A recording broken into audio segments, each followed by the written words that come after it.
Pak Prabowo lagi berhemat, ada pemangkasan di sana dan di sini. Dilakukan juga efisiensi. Ini ada yang menggelijang gak karuan. Kenapa? Anggaran gak bisa diutak-atik lagi buat dimainin ya? Jadi kalau menurut saya, ya teman-teman di DPR harus rela nggak buat apa-apa buat dapilnya. Ya jadi pembohong lah setahun. Nah, IKN kayaknya belum ada. Tadi saya bilang Mbak, kan anggaran kita diblokir semua. Kok kayak progres gimana sih? Anggaran nggak ada progres. Apakah kemudian ini menjadi tanda-tanda dari mangkraknya IKN? Selamat datang di Yuda Media.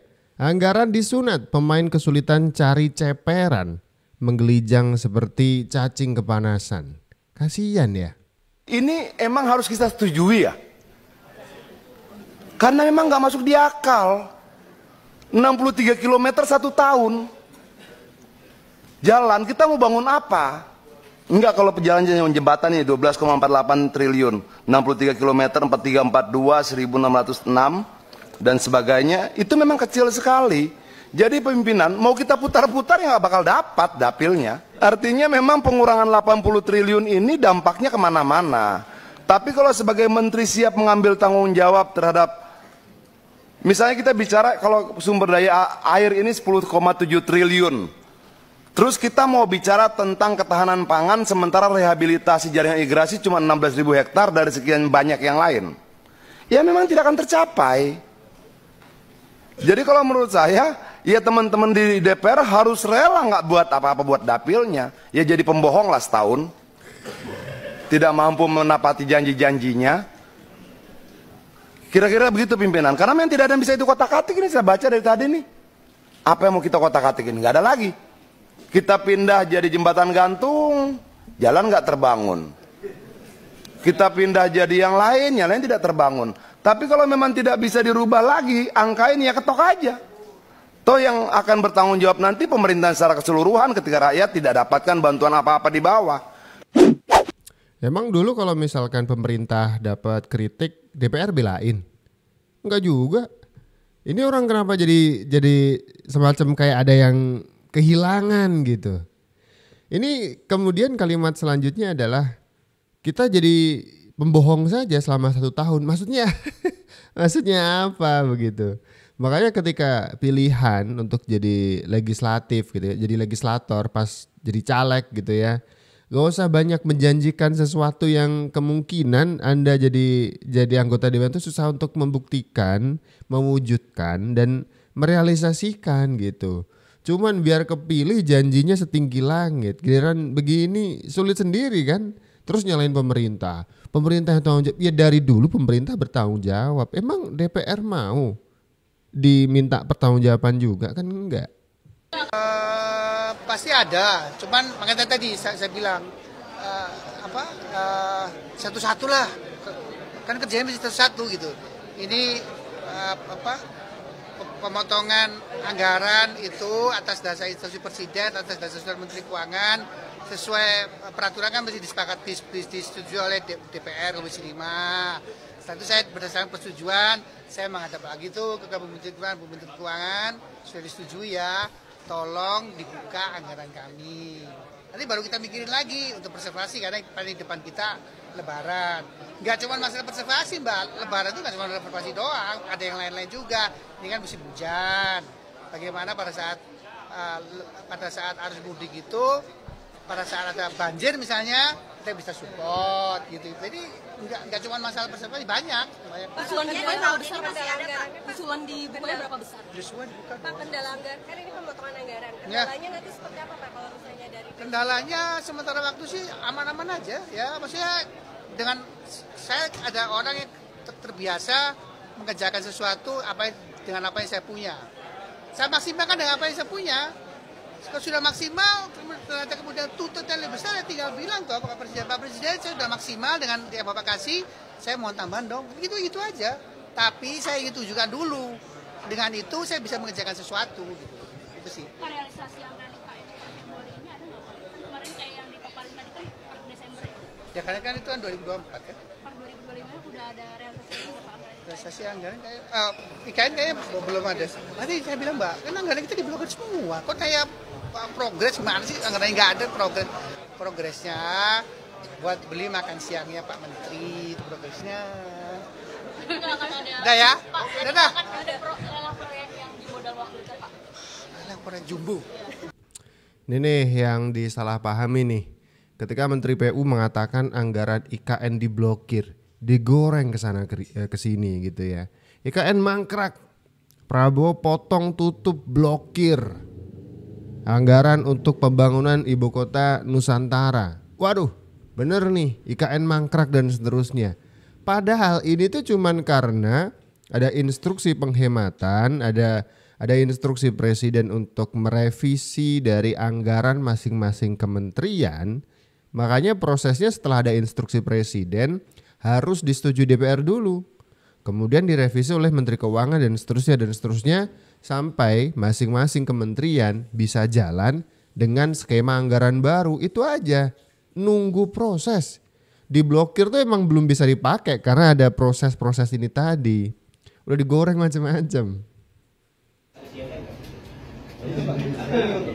CNN wawancara waru, dia bilang dia beli dari, saya kan dia beli dari pengecaran, jadi pengecarnya yang kalau diblokir itu kan bukan berarti anggarannya nggak ada kan, anggarannya belum dibuka. Jadi anggaran IKN itu ada di otorita IKN, ada di kementerian, anggaran pembangunan IKN itu ada yang di Kementerian PU, ada yang di otorita IKN. Yang jelas komitmen dari Presiden kan berapa hari lalu sudah disampaikan oleh Menko Infrastruktur kan, bahwa selama 5 tahun ke depan Presiden punya komitmen untuk meneruskan pembangunan IKN dengan biaya yang sudah disebutkan. Kalau tidak salah itu 48 triliun komitmen selama 5 tahun ke depan. Dan target pemerintah kan menyelesaikan kawasan inti pusat pemerintahan, membangun gedung yudikatif dan membangun gedung legislatif. Sisanya nanti itu kan akan didorong, yang membangunnya adalah swasta gitu. Tentu harapannya kita bisa melanjutkan pembangunan dengan sejumlah penyesuaian dan prioritas. Karena pasti kita selalu dihadapkan pada keterbatasan anggaran, dihadapkan juga dengan berbagai misi dan target-target utama yang menjadi agenda nasional. Yang tentunya kita sudah tahu bahwa kita ingin fokus pada swasembada pangan, energi dan air, termasuk juga untuk bisa meningkatkan kualitas hidup masyarakat kita melalui sektor pendidikan, kesehatan, dan juga berbagai upaya untuk mengentaskan kemiskinan.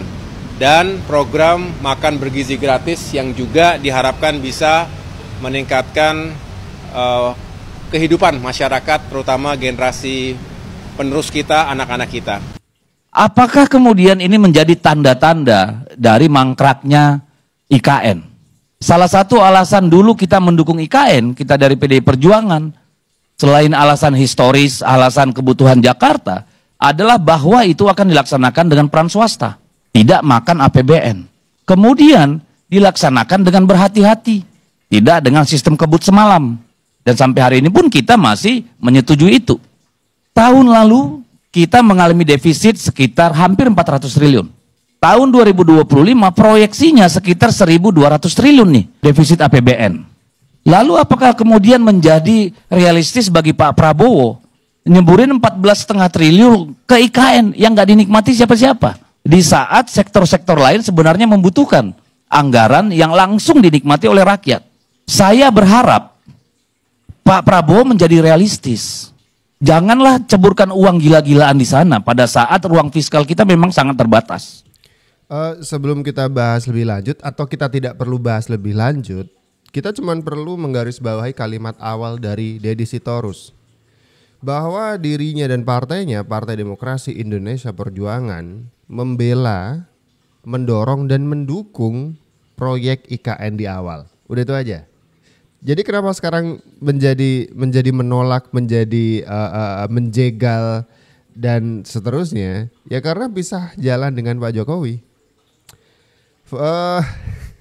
Sehat-sehat selalu Pak Deddy Sitorus, biar nanti bisa menyaksikan ibu kota pindah ke IKN ya. Gitu saja. Jangan 100 juta dibilang 150 juta. Dan untuk seluruh aparat, seluruh eselon, ya budaya, markup, budaya penggelembungan proyek dan anggaran itu adalah korupsi.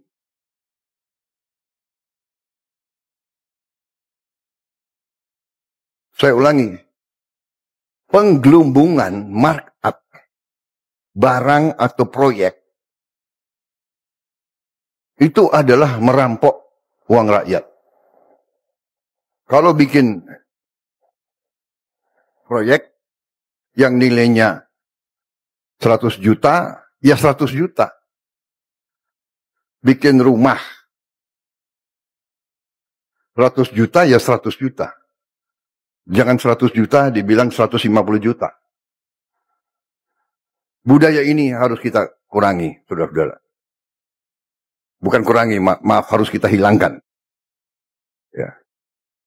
Prabowo temukan APBN malah untuk program konyol dan gak jelas. Uang rakyat kok malah dibuat mainan pejabat? Guys, akhirnya terungkap nih kenapa Prabowo dari kemarin minta APBN itu dipangkas besar-besaran. Ternyata selama ini uang rakyat itu dipakai buat program konyol dan gak jelas loh. Contohnya kayak buat perjalanan dinas luar negeri yang gak penting. Hal ini diungkap sama Hashim Joyo Hadikusumo yang menjabat sebagai utusan khusus sekaligus adik Prabowo. Hashim bilang guys, dana sebesar itu gak ada yang masuk ke program strategis. Semua kebobrokan keuangan negara ini ketahuan waktu Prabowo minta APBN diperiksa total. Menurut kalian, Jokowi apa dulu gak ngecek sampai ke APBN ya guys? Kok bisa dana sebanyak itu nggak diawasin? Prabowo temukan APB.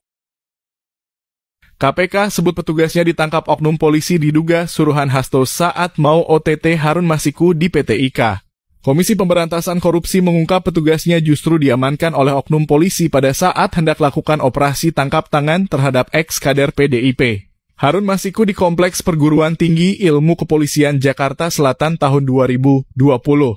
Tak hanya ditangkap, petugas KPK saat itu juga diketahui sampai diminta lakukan tes urin.